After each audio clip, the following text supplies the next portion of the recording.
যাদের সম্পর্ক খারাপ হয়ে গেছে, সেটা ভালোবাসার হোক বা যে কোনো সম্পর্ক হতে পারে, সেক্ষেত্রে এই শ্রাবণ মাসের প্রথম সোমবার অর্থাৎ 21শে জুলাই আপনারা এই উপায়টি করে কিন্তু আপনাদের সম্পর্ক খুব ভালো করতে পারেন।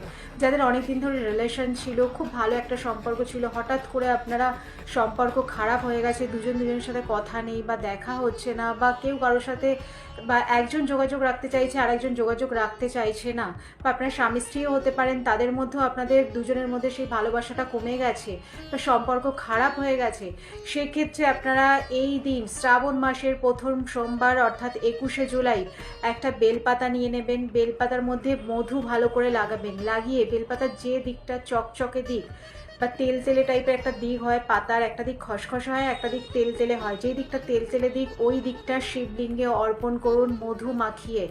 তারপর নিজের মনস্কামনা জানান। আর আমি আগের অনেক ভিডিওতে বলেছি যে শ্রাবণ মাসে কিন্তু মহাদেব খুব প্রসন্ন থাকেন, আপনারা যা চাইবেন কিন্তু এই মাসে তাই পাবেন। আপনারা যারা মহাদেবকে বিশ্বাস করেন তারা কমেন্টে হর হর মহাদেব লিখে যান।